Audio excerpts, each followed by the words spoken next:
Cartório Passo a Passo, oferecimento Improte, Instituto Nacional do Protesto de Títulos, Estudos Científicos e Filosóficos. Online Sistemas, seu cartório em alto nível. Montani Calçados, calçados para todo o Brasil.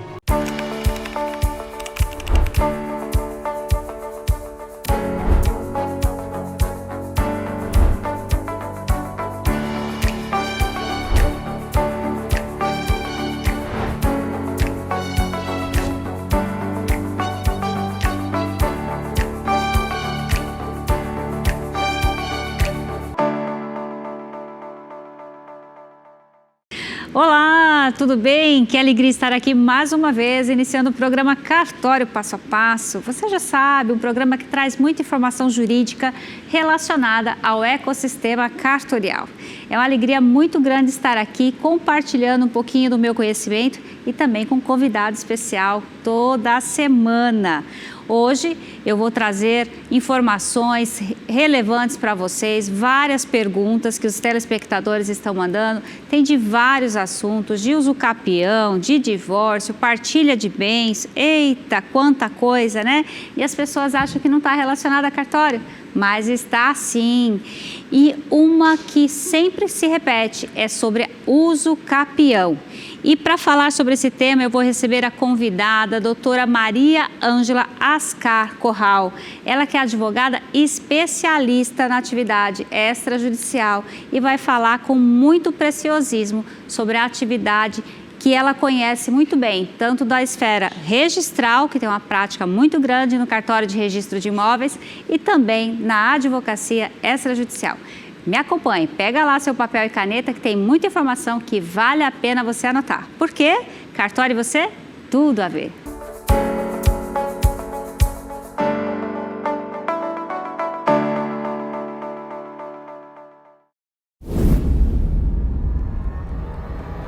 Há mais de 3 décadas, em um cenário de rápida transformação digital, a Online Sistemas possui uma visão clara: ser a referência em desenvolvimento de software para a área extrajudicial.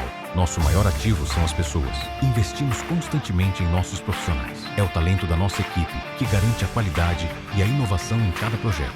Ao longo de 34 anos, transformamos ideias em realidade. Otimizamos processos e impulsionamos o crescimento de inúmeras serventias. Nosso legado é medido pelo sucesso dos nossos clientes.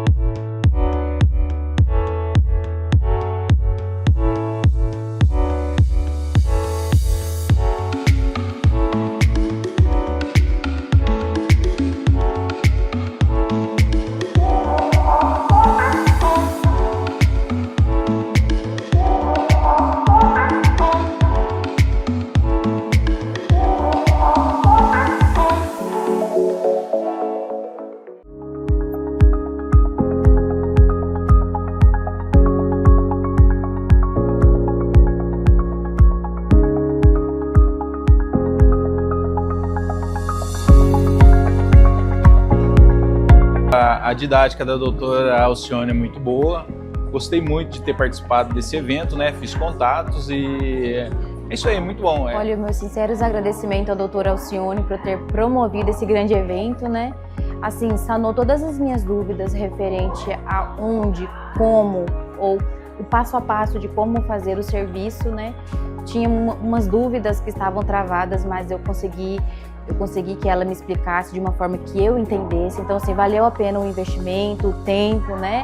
Com certeza, inclusive, retornarei nos próximos também. Todas as vezes agora, doutora Alcione, comigo sempre.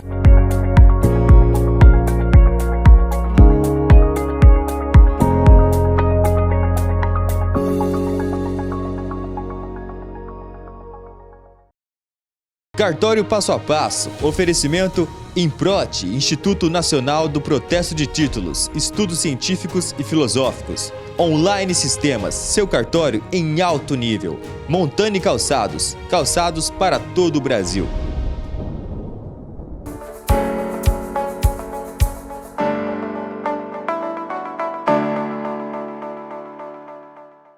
Você mandou a sua pergunta, então eu vou respondê-la hoje. O programa Cartório Passo a Passo sempre levando informação de utilidade pública para você, para sua família e para os seus negócios. Às vezes a gente não tem ideia da repercussão que dá. É muito gratificante ouvir as mensagens de áudio e texto que vocês enviam para mim. Eu agradeço muito mesmo pelo carinho.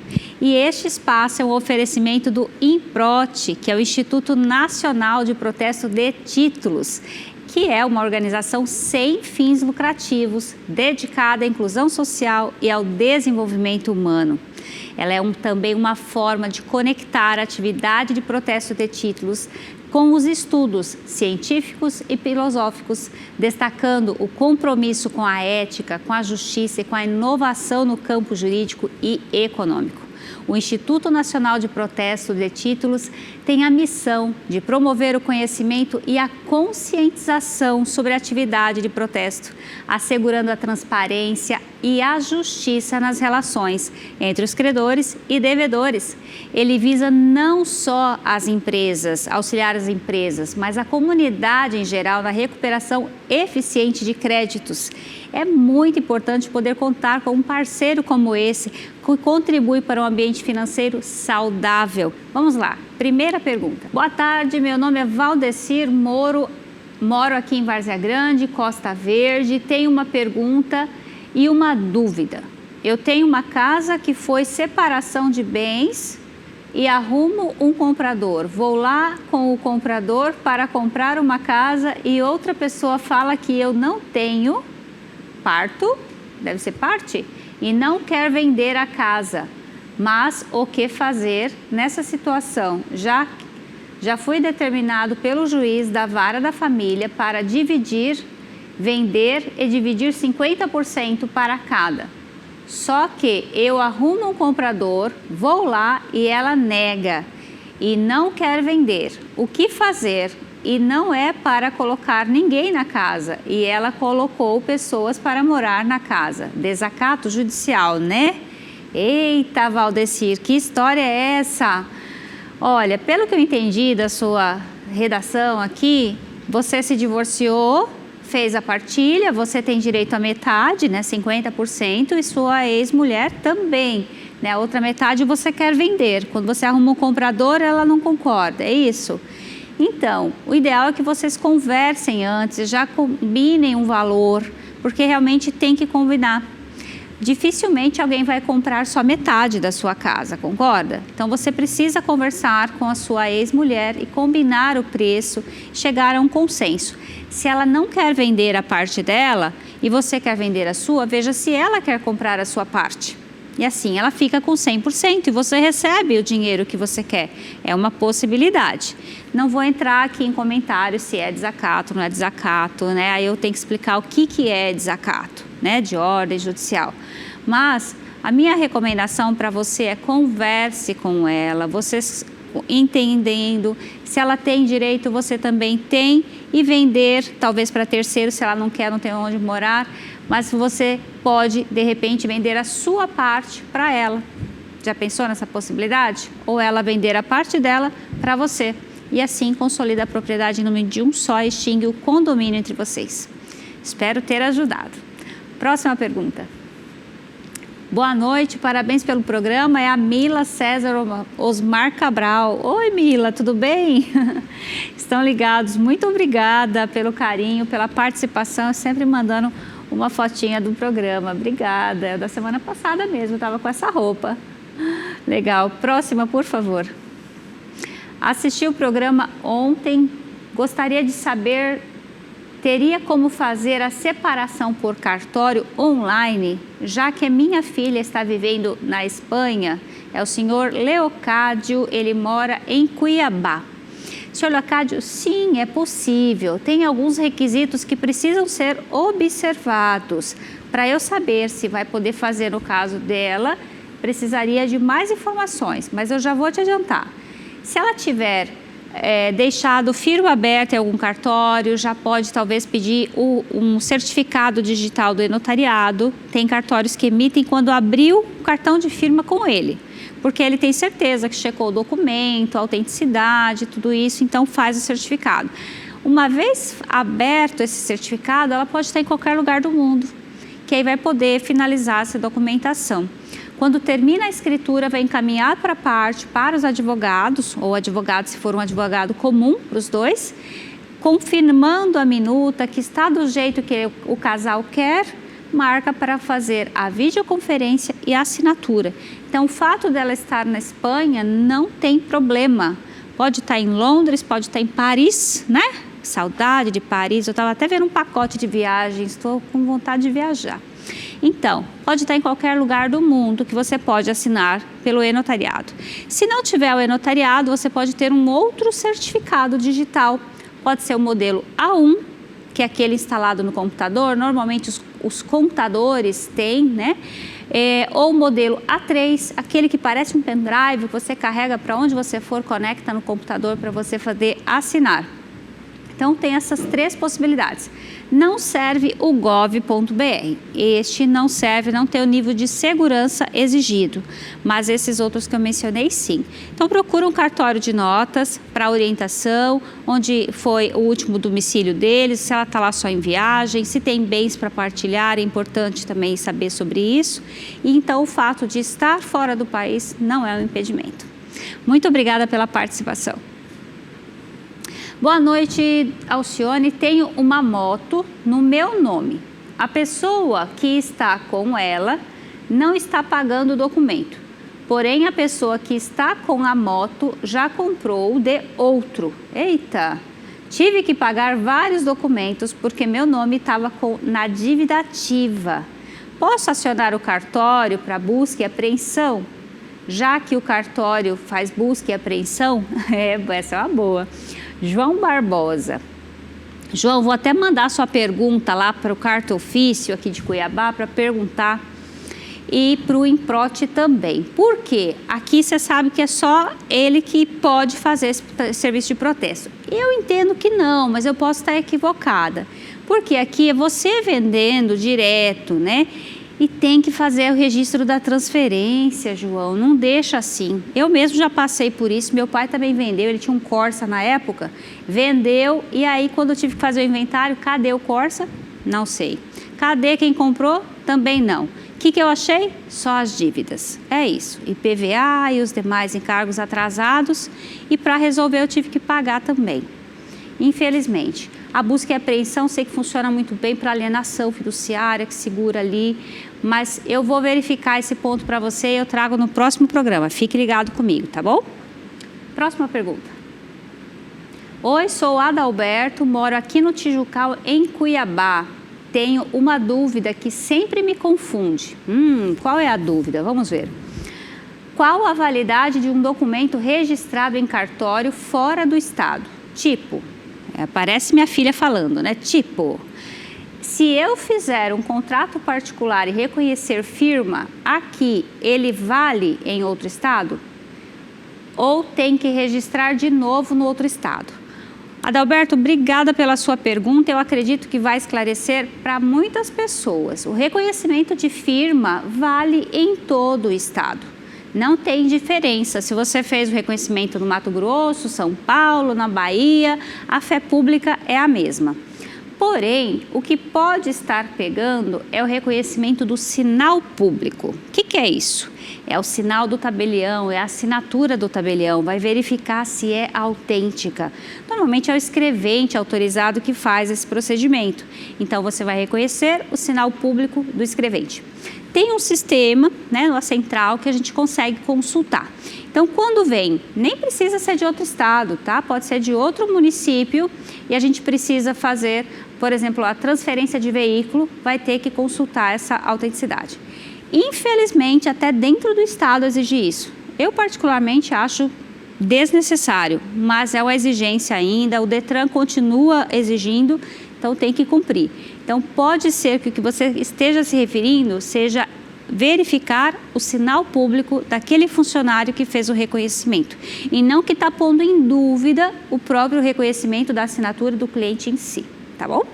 Eu espero ter ajudado. Próxima pergunta. Oi, tudo bem? Aqui é a Aline de Cuiabá, moro em Cuiabá. Oi, Aline, tudo bem? Um beijo para você. estou organizando meu casamento civil, ótimo, e fiquei com uma dúvida.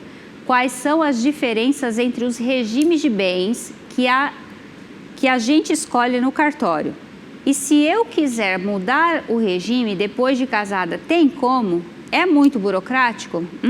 Aline, nem casou, já quer pensar em mudar o regime? Vamos lá. Aline, nós temos vários regimes de bens e é muito interessante e importante que você se preocupe em estudá-los e decidir qual vai ser o melhor regime para você e para o seu cônjuge, o que atende aos interesses de vocês, porque isso é muito íntimo, é o que vocês querem para a família de vocês. Então não tem um regime melhor ou um regime pior, existe aquele que melhor se adequa à realidade de vocês. Vamos começar com o regime da comunhão parcial de bens, esse é chamado de regime legal. Por que ele é o regime legal? Porque é o que está disposto lá, quando o casal não escolhe um regime diferente, é este o que vai valer, tá? Então, se você não precisa fazer uma escritura de pacto antinupcial, você faz apenas o casamento civil. Por isso é chamado de mais barato. É por este motivo. Se você não quer gastar nenhum real a mais, o casamento vai ser pelo regime da comunhão parcial de bens. Neste regime, estabelece que os bens adquiridos onerosamente durante o casamento, o que é onerosamente? Vocês pagaram de alguma forma por estes bens, não foi doação, não foi herança, tá? Então, os bens adquiridos onerosamente durante o casamento serão comuns. O que é comum? Vai ser dos dois, meio a meio, tá? 50% para cada um. Os bens de antes do casamento ficam sendo bens particulares, não mistura, a gente diz que não comunica. E quando termina o casamento, acabou e não mistura mesmo ainda, né? Tem diferença na repercussão em caso de divórcio e em caso de sucessão. Então, por exemplo, em casos de divórcio, não mistura os bens de antes do casamento e metade do que vocês construíram juntos, metade é de cada um. Ainda que tenha comprado só no nome de uma pessoa. Então, vamos supor, eu comprei uma casa no meu nome, com meu dinheiro sozinho, meu cônjuge não contribuiu. E mesmo assim, é metade de cada um.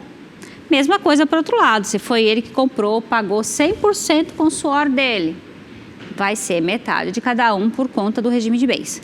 Agora, se você quer, não, eu quero compartilhar tudo, quero comunhão universal de bens, tudo, ótimo, tudo bem. Então, tudo que você tiver de antes do casamento e que você adquirir depois, independente se for por doação, salvo se tiver cláusula de incomunicabilidade, aí não mistura, tá?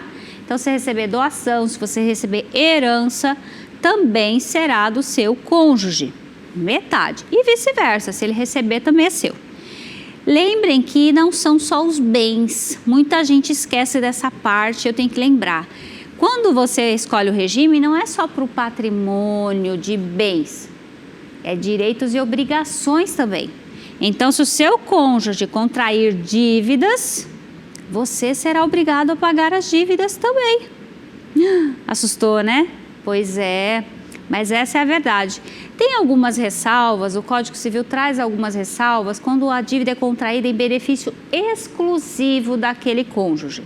Aí pode até eximir o outro de pagar, mas você tem que provar. Então, é muito interessante vocês estudarem, acompanharem o programa Cartório Passo a Passo para ver as diferenças entre os regimes. Vou comentar sobre mais um aqui, o da separação total convencional. Precisa de escritura de pacto antinupcial também, porque você precisa manifestar a vontade de casar por este regime. Neste regime, não comunica nada. O que é seu, o que é dela. Não mistura, nem de antes, nem durante. Cada um tem liberdade para administrar o seu patrimônio. Quero vender? Tá bom, não precisa da bênção do outro. Quero comprar? Também pode. Quero sacar o dinheiro? Você é livre. São dois patrimônios distintos, tá? Não mistura. Inclusive, um pode ser fiador do outro, tá? Mas nos outros regimes, não. Então, pode ser também um mecanismo de proteção de patrimônio, porque se um contrair dívidas, o outro não é obrigado a pagar.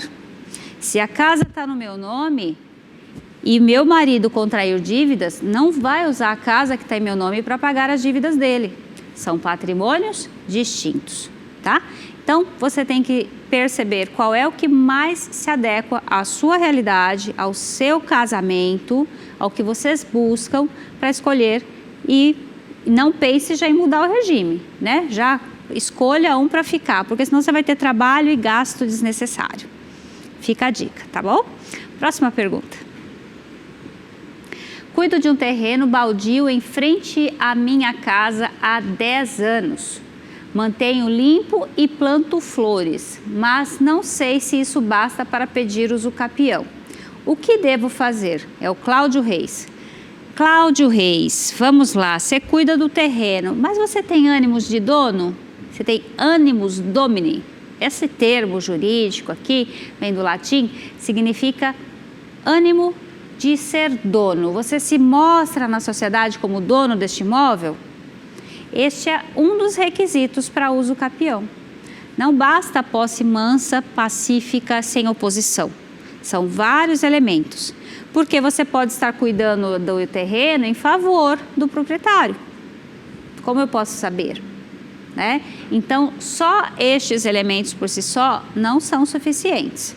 Você precisa procurar um advogado, mostrar quais são os documentos que você tem, que comprovam o exercício da posse mansa, pacífica, sem oposição, com ânimo de dono, para você verificar se dá para você pedir ou não a usucapião, tá bom?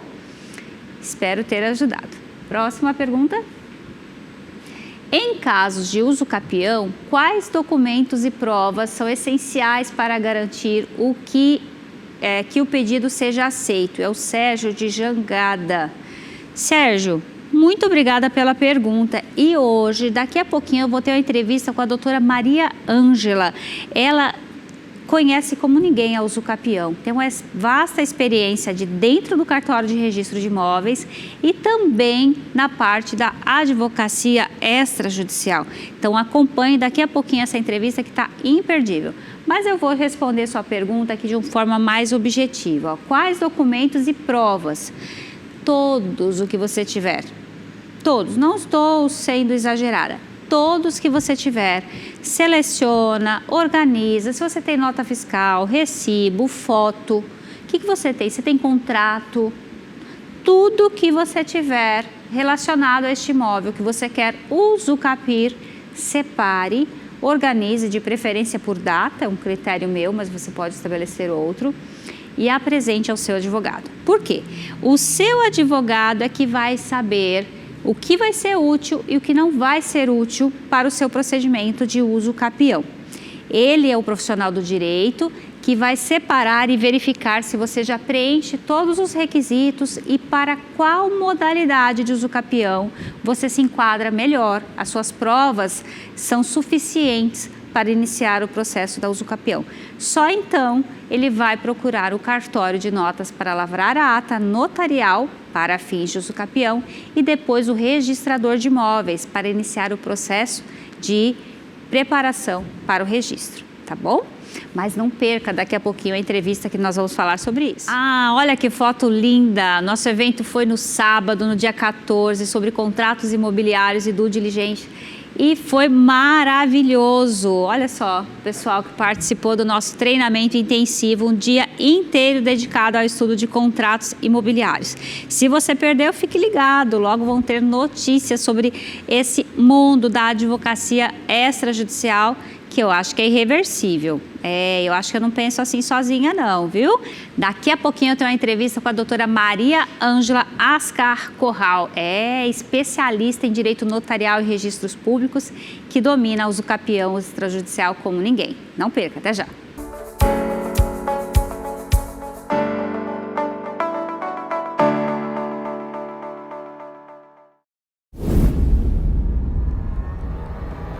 Há mais de 3 décadas, em um cenário de rápida transformação digital, a Online Sistemas possui uma visão clara: ser a referência em desenvolvimento de software para a área extrajudicial.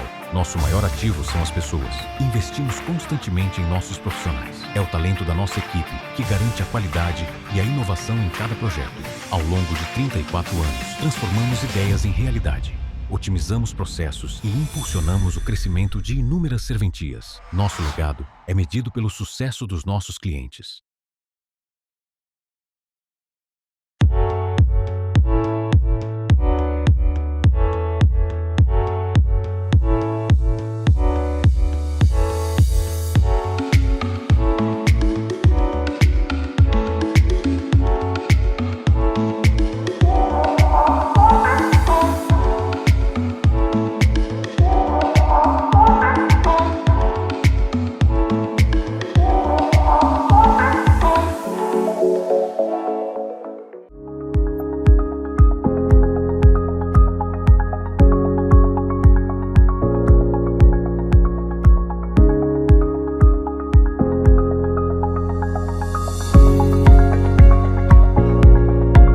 A didática da doutora Alcione é muito boa, gostei muito de ter participado desse evento, né? Fiz contatos e é isso aí, muito bom. Olha, meus sinceros agradecimentos à doutora Alcione por ter promovido esse grande evento, né? Assim, sanou todas as minhas dúvidas referente a onde, como ou o passo a passo de como fazer o serviço, né? Tinha umas dúvidas que estavam travadas, mas eu consegui que ela me explicasse de uma forma que eu entendesse. Então, assim, valeu a pena o investimento, o tempo, né? Com certeza, inclusive, retornarei nos próximos também. Todas as vezes agora, doutora Alcione, comigo sempre.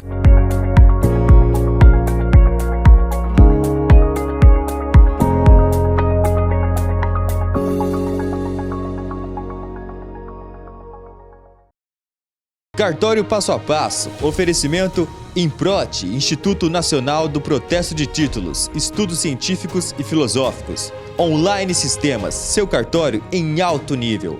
Montani Calçados, calçados para todo o Brasil.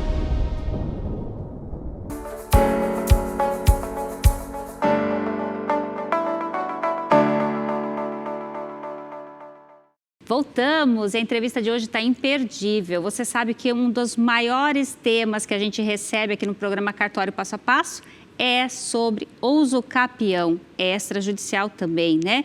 E hoje eu recebo a doutora Maria Ângela Ascar Corral, ela que é advogada, especialista em direito notarial e registro público, formada aqui na Universidade Federal de Mato Grosso e também já se aprofundou em serviços extrajudiciais e regularização de imóveis.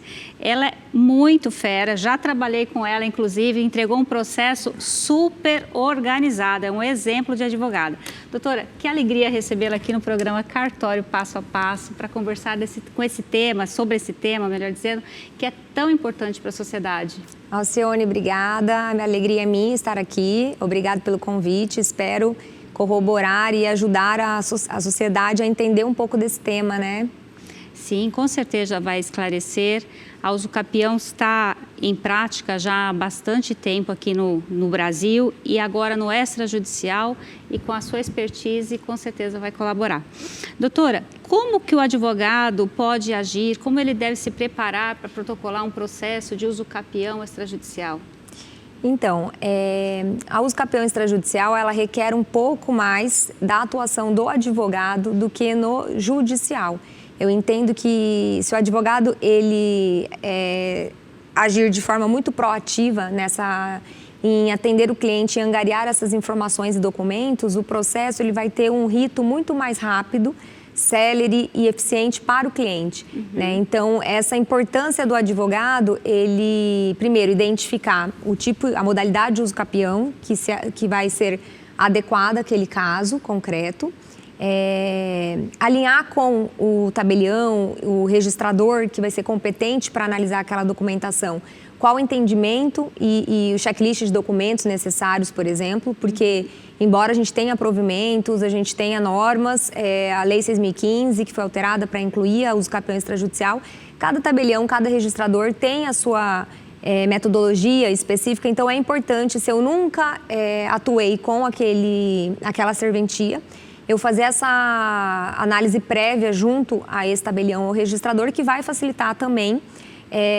a montagem desse processo.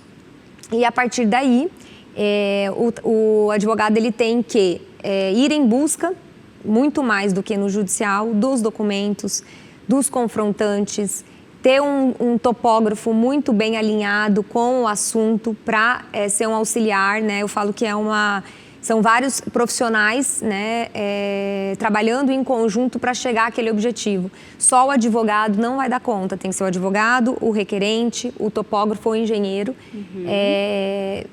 observando todos os requisitos, né? Eu acho que isso é muito importante para que a gente consiga trazer essa celeridade que essa desjudicialização proporciona para esse instrumento jurídico. Acho que é isso. Concordo plenamente, né? Precisa realmente essa atuação interdisciplinar. São vários profissionais trabalhando ao mesmo tempo em prol de um objetivo comum, que aí traz realmente a celeridade que a gente tanto quer, né, nesse processo, que não é simples, é um procedimento complexo. Por mais que a gente tente simplificar, facilitar e até deixar menos oneroso, mas ele é um ato complexo e requer a atuação de profissionais capacitados, né? Na sua atuação, doutora, quais são os erros mais comuns que a senhora percebe, assim, dos advogados ou mesmo de profissionais que pensam que é uma coisa simples, porque é feito no cartório? Eu acho que o principal, assim, entrave, erro, problema, dificuldade da uso do campeão extrajudicial é a definição se aquela posse se insere em alguma matrícula ou transcrição existente, né? Eu vejo que tanto alguns profissionais, alguns responsáveis técnicos, topógrafos, como advogado, não dão importância a essa informação. E eu acho que é o ponto de partida da uso capião. Obviamente, você tem que ver se aquela pessoa faz jus a determinada modalidade, se ela tem posse, tempo de exercício de posse, se ela é mansa, pacífica, ininterrupta. E concomitantemente a isso, verificar se sobre qual imóvel, né, sobre qual matrícula ou transcrição, ou se não existe transcrição, que essa posse vai se inserir. Porque isso aí vai definir todo o desenrolar do processo. Se isso não for observado, isso pode lá na frente trazer um entrave, né, uma dificuldade, você vai ter que começar o processo do início. Né? Então, é importante ir atrás dessa definição. Aí você vai me perguntar, como achar essa matrícula? E aí está o X da questão. É a dificuldade que todos nós temos. Sim. Né? Então, a gente tem, com a prática e a vivência, né, com o registro de imóveis, a gente foi verificando que existem algumas formas que podem, alguns atos, né, algumas buscas que podem nos auxiliar a encontrar essa matrícula ou transcrição. E caso não sejam encontradas, a gente vai provar para aquele tabelião na ata notarial, para que conste isso na ata notarial, que todas as diligências necessárias foram realizadas e que não se encontrou, que não verificou a existência de matrícula sobre aquela posse. Né? Então, a gente começa, por exemplo, onde que se localiza aquela posse? Qual cartório de registro de imóveis foi e é competente para registrar? Então, a gente inicia por aquele que foi, por exemplo. Né? Aqui no Mato Grosso, o segundo ofício de Cuiabá foi o que iniciou, né, os registros. Então, a gente procura a busca em nome, como o nosso registro de imóveis é indicador pessoal, a gente procura pelo nome e CPF dessa pessoa. Podemos achar alguma coisa? Sim, como podemos não achar. Certo. Aí a gente parte para o registro atual, procura desse nome, ou alguém me informou que o proprietário daquela matrícula era fulano. Então a gente dá busca por fulano.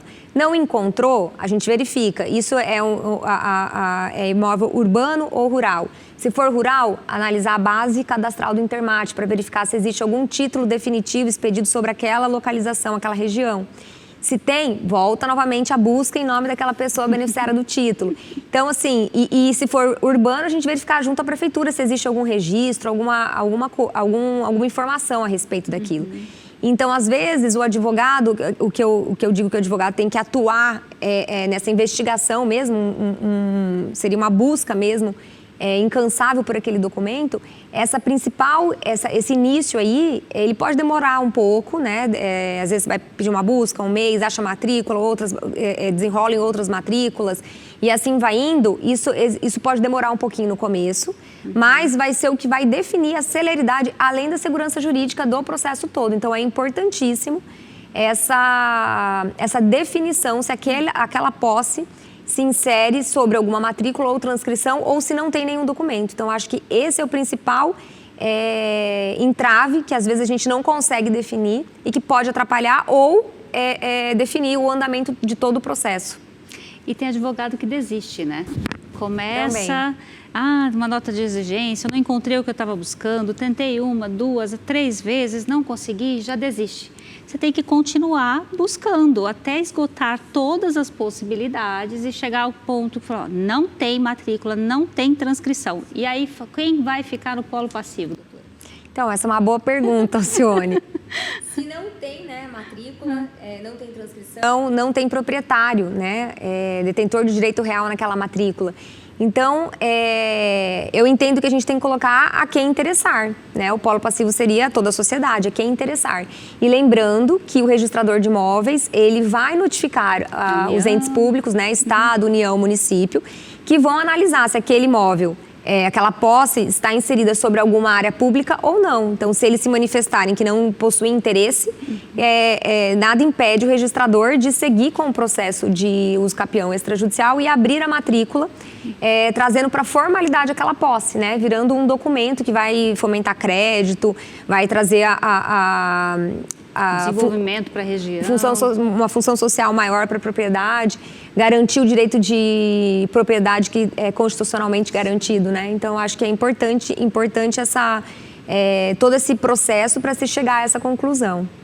Gente, vocês repararam que ela é muito técnica, compreende, fala assim muito sobre a área, mas ela, além de advogada, ela também tem uma expertise, um conhecimento, uma prática de dentro do registro de imóveis. Doutora, conta pra gente um pouquinho da sua experiência no registro de imóveis. Então, vamos lá. Eu comecei muito cedo com o registro de imóveis, tabelionato, procuração, autenticação. Comecei a trabalhar na área em 2003. Quando eu passei no vestibular para a UFMT, eu lembro que a aula começava em maio, mais ou menos, em janeiro eu já comecei a trabalhar e aí nunca mais parei. Sempre trabalhei durante a faculdade, depois que eu me formei, até que em 2010 eu abri meu escritório e me afastei do lado do balcão e fui para o outro lado do balcão, E aí eu brinco que é totalmente diferente quando você está de um lado e quando você passa para o outro lado. Porque você tem que encontrar dentro das leis, que eu falo que o registro imobiliário, ele não é só a lei 6.015, ele é leis esparsas por todo lugar, A gente tem que saber de tudo um pouco, na verdade. E aí você tem que encontrar nesse arcabouço jurídico formas de fazer com que o seu cliente obtenha a regularização imobiliária tão pretendida, tão necessária, com segurança jurídica. E sem contar que cada registrador, cada tabelião é uma sentença, É um entendimento jurídico. Então, tem alguns que são mais maleáveis, outros que são mais rigorosos, ou que está escrito e uma dificuldade maior de fazer essa interpretação sistemática tão importante no direito. Sim. Mas eu acho que é isso aí, é desafiador, a advocacia extrajudicial. E eu acho uma advocacia que não é tão valorizada, não muito conhecida, mas que ultimamente está sendo muito bem recebida pela sociedade por conta dessa movimentação da desjudicialização, da necessidade desse acesso à justiça de forma mais célere e fácil para a população. Então, o próprio judiciário fomenta a desjudicialização, sem contar que os cartórios eles têm um elevado nível de segurança jurídica, a população reconhece isso. Então, eu acho que falta mesmo a divulgação de alguns atos que podem ser feitos em cartório e que vai chegar ao objetivo final, principalmente para a população e para os advogados. E eu acredito que essa visão de dentro do balcão, vamos dizer assim, e de fora do balcão é muito interessante, que beneficia muito o seu cliente. Digo isso assim, modéstia à parte, que eu fiz o caminho inverso. Aham. Eu estava do lado de fora do balcão E como pulou pra advogada e dentro. pulei para dentro do balcão. Então, eu consigo ver as situações e até alertar alguns advogados ou mostrar, olha essa possibilidade, você pode regularizar este imóvel do seu cliente assim. Então, abre um leque de opções. Você não está restrito só de uma forma, porque o registrador ele pode atuar de uma forma, o advogado ele tem uma mente aberta, ele tem que falar quais são as possibilidades que eu tenho para resolver o problema do meu cliente dentro da legalidade. Isso né? aí. E o registrador não, ele é literal, é aquilo ali pronto, né? Então, olha, aproveitem. A doutora Maria Ângela vai ajudar com certeza. Doutora, e eu até quero aprender também aqui ó, na prática, como conduzir a regularização da planta, do ART, das notificações, como que a senhora conduz tudo isso? Então, partindo da premissa que a gente conseguiu identificar, achar alguma matrícula, né, sobre a qual a posse se insere, primeiro passo é a gente tirar a certidão atualizada dessa matrícula, verificar se às vezes ela não foi desmembrada, remembrada, foram virando outras matrículas. Então, a gente fazer todo esse estudo da cadeia desta matrícula. E aí que eu digo que o topógrafo ou o engenheiro responsável, ele tem que estar junto, ele tem que estar próximo do advogado, porque a gente precisa dele nesse momento. Né? O topógrafo da uso capião extrajudicial, da retificação diária, por exemplo, ele não é um topógrafo que ele vai lá e vai medir o local e pronto. Ele precisa ajudar o advogado na análise das matrículas. Né? Então, às vezes eu pego lá uma matrícula, encontro uma matrícula ou uma transcrição que ela não está georreferenciada, então eu não consigo localizá-la no globo. Porém, ela tem os limites ali, existem alguns limites geográficos que nos permitem, né, localizar onde ela está. Então, às vezes, é do lado direito do Ribeirão tal, ao fundo com fazenda tal, que era de fulano de tal, do lado esquerdo com quem de direito, na frente rodovia alguma coisa. Então, a gente já conseguiu achar. E além disso, o formato. Então, aquele topógrafo, aquele responsável técnico, ele consegue desenhar aquilo e ter a certeza, né, de que aquela posse está inserida ali. Então, isso ali já traz uma segurança jurídica de que nós estamos seguindo com a uso capião sobre a matrícula ou transcrição correta. Né? Então, isso aí é importante e a ART sempre desse responsável trazer as informações corretas, que é de uso capião, a área que está sendo usucapida, sobre qual matrícula ou transcrição está inserida essa posse. Né? E a questão da confrontação, que você me perguntou também. A confrontação. Quando a gente faz essa pesquisa, a própria matrícula, ela nos dá algumas confrontações. A gente tem que dar busca no nome desses confrontantes para verificar se a gente também encontra as matrículas desses confrontantes. E ir fechando ali o mosaico mesmo da documentação, né? Às vezes a área é muito extensa e eu estou usucapindo um pedaço da área interna, então eu já consigo identificar que eu não vou ter aqueles confrontantes da área externa. Então, o que eu vou ter que fazer o levantamento dos confrontantes em loco da área. Né? Então, o topógrafo, quando ele for em loco medir, ele vai ter que ter essa diligência de conversar com aquele confrontante, né? E pegar o nome dele, às vezes um documento já, fazer essa primeira aproximação com esse confrontante. Outra coisa que eu digo que é muito diferente da atuação do advogado no judicial para o extrajudicial é que muitas vezes o advogado tem que ir junto com o topógrafo. Tem que colocar lá o tênis, né? Pisar na terra. Não tem medo de carrapicho? Não. Eu brinco que uma vez eu conheci mini sapinhos. Eu fui fazer Eu brincava com isso quando eu era criança. acompanhei um topógrafo para fazer para explicar para o confrontante. Ele não queria assinar. Eu falei, não, você tem o contato dele? Tenho. Marca com ele, eu vou junto. Vamos lá, eu vou explicar para ele. E aí, quando a gente chegou lá, era dentro da cidade, mas com um pouco meio rural, sabe? Aí cheguei lá, tinha chovido, eu de tênis, né? Fui de tênis, aí ele falou, doutora, lá é barro, vai de tênis. Eu, beleza. Fui de tênis, aí cheguei lá, e aí os mini sapinhos pulando, falei pra ele, o que é isso? Daí ele falou, mini sapinho, tá, eu não conhecia. Prazer, mini sapinhos. Mas foi muito bom, por quê? Porque quando eu cheguei lá, eu conversei com ele, nossa, ele me deu o contrato que ele adquiriu uma área era bem extensa, então ele adquiriu por contrato de compra e venda do dono que estava na matrícula. Ele me deu cópia do contrato, ele me deu cópia do documento dele, cópia do comprovante de endereço e ainda falou assim pra mim, volta aqui que eu quero regularizar minha área com a doutora. Então, assim, além disso, quando você chega lá, você conversa, você explica, né, que aquilo ali vai beneficiá-lo. Por quê? Porque a partir do momento que ele também assina como confrontante de uma regularização, isso é um documento de posse que vai comprovar a posse dele também. no processo dele. Exato. Daqui a quantos anos que ele quiser entrar, apresentar, enfim. Então é muito importante o advogado estar presente, né, nesses momentos junto com o topógrafo.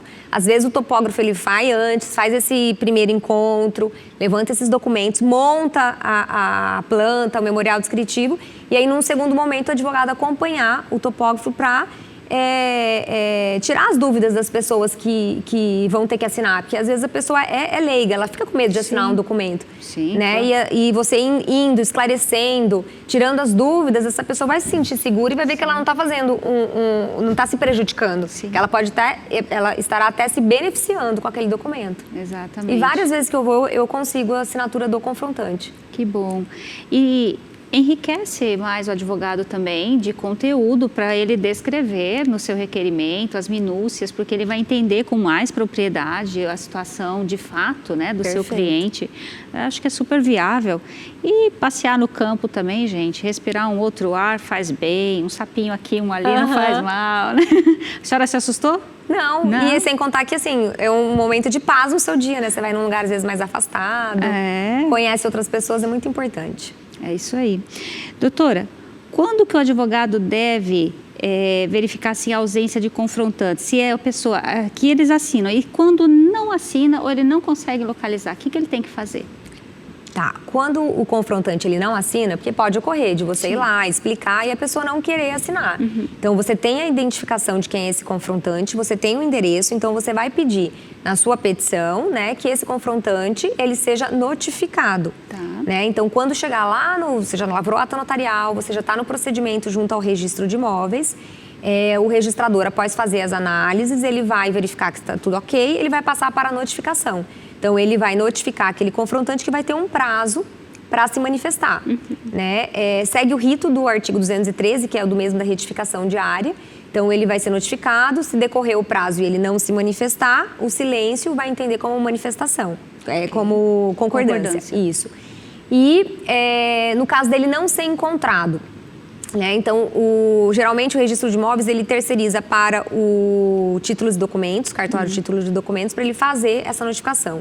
Então, o título de documentos certificou que ele está em local incerto e não sabido, que não encontrou aquela pessoa, o que o registrador vai fazer? Ele vai passar para a publicação do edital.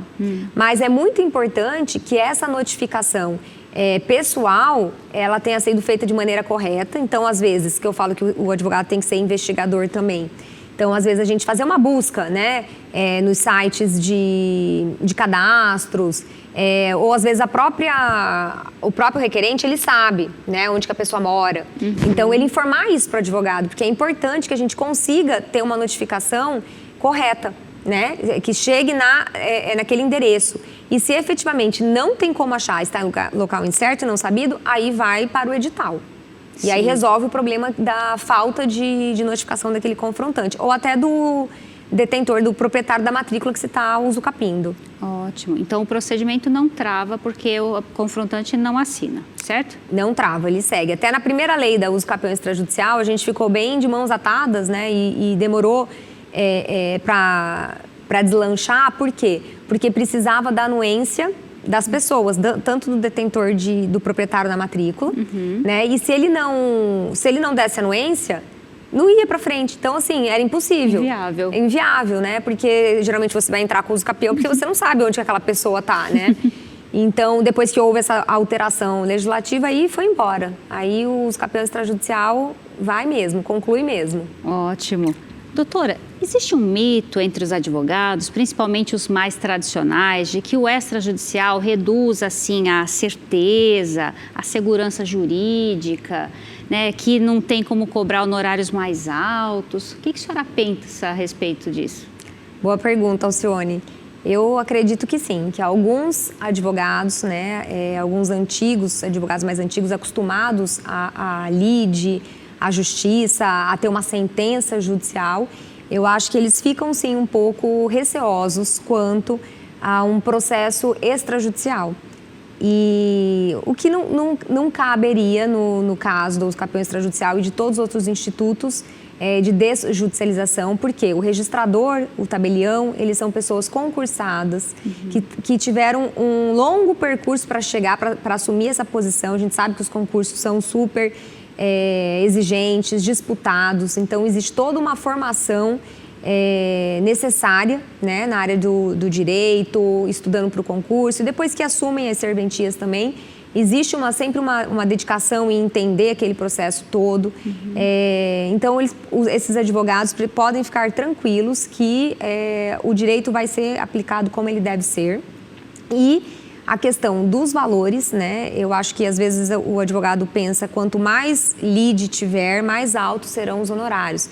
E nós estamos verificando na advocacia extrajudicial que isso cai por terra, porque a gente vai cobrar do cliente, por exemplo, além do serviço, você vai poder cobrar honorário sobre o benefício que você vai trazer para aquele cliente. O resultado econômico, né, que você vai entregar com aquela regularização, né, documental, formal do imóvel dele. E todo esse trabalho do advogado, ele vai ser reconhecido pelo cliente, por quê? Ele vai trazer a solução do problema daquele cliente de forma célere, com segurança jurídica e satisfação para o cliente, né? Então, até assim, a gente tem dentro do escritório um levantamento, um fluxograma, sempre computando prazos maiores do que o que estão previstos em lei. E eu faço assim, desde o dia que eu atendi o cliente, onde eu pedi os documentos necessários, dou um prazo de 30 dias para ele me trazer esses documentos. Dou um prazo de 30 a 120 dias para eu elaborar toda essa busca, toda essa diligência que eu falei aqui, junto do topógrafo, dos cartórios de registro de imóveis, do Intermate, da prefeitura, o que precisar. Então, dou um prazo extenso. E assim eu vou indo com prazos extensos para o cartório analisar, notificações aos entes públicos, enfim, todo esse procedimento com prazos extensos, a gente tem uma uso capião extrajudicial tramitando em torno de 14 a 18 meses. Olha só. O que sai muito à frente de uma uso capião judicial. Então, a partir do momento que esse advogado, ele usufruir desse procedimento, ele verificar que ele vai entregar o resultado para o cliente dele num prazo tão célere assim, ele vai mudar a ideia dele, porque ele vai conseguir honorários mais rápido, vai conseguir a satisfação daquele cliente, aquele cliente vai indicar e vai voltar, porque ele vai ver isso, vai sentir na pele a solução célere do problema dele. Reconhecer, né? O cliente Com tem certeza. que começar a perceber isso também, né? Porque não é porque eu tenho um processo em andamento, que está ali informando, fala, olha, está aqui. Até para explicar você de casa, lide, vamos entender como um processo judicial, uma disputa, assim, entre as partes. E com a composição, na parte do extrajudicial, tudo fica muito mais simples e rápido. Simples teoricamente, porque é simples para quem já faz muito isso, né, doutora? Mas quem não tem essa expertise vai apanhar um pouquinho no caminho. Mas é importante que as pessoas também valorizem o trabalho, não é porque você demorou só 14 meses... que tem que pagar menos, porque para você fazer um trabalho com alta segurança jurídica, com alta qualidade e um tempo muito menor que a maioria, tem que valer mais, né? E com certeza, para chegar nesse prazo exíguo, há o trabalho do advogado de ter essa concordância entre as partes, de buscar essas anuências das pessoas necessárias de forma amigável. Então, tudo isso vem da atividade, da atuação do advogado. Sim. E a senhora pensa como? Assim, a senhora acha que é irreversível essa questão da advocacia extrajudicial, da usucapião extrajudicial? Eu acredito que sim, Alcione. Muito forte, assim, falar irreversível, não volta mais? Eu acho que sim, porque... Primeiro, existe segurança jurídica nos cartórios, né, tanto de tabelionatos como de registro de imóveis. Até assim, tem hora a gente brinca que até é demais, porque é muita exigência, poderia ser mais maleável. Mais que do judicial. Mais do que do judicial, justamente. Então, essa segurança é nítida. E quando a gente soma a essa segurança a celeridade, chegando-se a uma solução para aquela população, né, para a sociedade, todo mundo vai ganhar, né? A economia ganha, a sociedade ganha, o cartório ganha, todo mundo vai se beneficiar com aquilo. E é interessante uma pesquisa que eu vi a respeito da REURB. A REURB traz para a formalidade, né, traz imóveis para a formalidade. É um outro procedimento que utiliza a base do usucapião, mas ele traz esses documentos para essas pessoas. E as pessoas que tiveram esses documentos em mãos são pessoas que, nessa população de baixa renda, são pessoas que se sentiram mais seguras até de sair dos seus imóveis para trabalhar. Então, aumentou o mercado de trabalho, né, a jornada de trabalho dos adultos nessa região. Um estudo foi feito comparando isso. Pessoas daquela região que tinham documentos e outras que não tinham documentos do seu imóvel. Então, a pessoa que não tinha documento, ela se sentia mais... ela tinha um medo de sair, ela se sentia ameaçada de sair. Medo de sair, alguém tomar posse do imóvel. Então, a partir do momento que ela tem o documento, olha a segurança jurídica que você passa para a sociedade, né? É muito bom quando a gente olha por esse outro lado também. Você faz diferença na vida da família, né? Não é só um papel, o significado ali é traz segurança em todos os aspectos. Ela consegue falar, não, essa casa é minha, ninguém vai me tomar, eu posso sair para trabalhar e para voltar, ela vai estar aqui. Perfeito. Eu queria continuar conversando, porque eu adoro extrajudicial, né? Foi muito bom. Tem muito assunto. Acredito que esses bate-papos ajudam a esclarecer tanto para a população leiga quanto para os outros colegas, advogados, tabeliães, registradores, a gente fomentar essa conversa. Mas eu queria ouvir da senhora, né? A gente está finalizando aqui nossa entrevista. O que a senhora achou do programa Cartório Passo a Passo para trazer informações jurídicas relacionadas aos cartórios? Alcione, eu acho muito importante o programa Cartório Passo a Passo porque ele traz informação de um alto nível para a população que às vezes desconhece certos instrumentos jurídicos que vão melhorar a vida de todos, da população, da sociedade. Então, eu acho importante a gente levar, né, a todas as pessoas essas informações mesmo. Que legal. Gente, gostaram da entrevista? Gostaram? Eu amei. Eu aprendi aqui, aprendi com o material que ela disponibilizou para mim. Muito obrigada. Semana que vem tem mais. Doutora, muito obrigada por ter participado. Obrigada. Portas abertas para a gente voltar. Eu sei que você é multifuncional. Faz também inventário, não faz? Também, adjudicação compulsória, regularização fundiária. Ai, olha aí. Pensa, muita coisa. Um beijo para você. Até semana que vem. Tchau, tchau.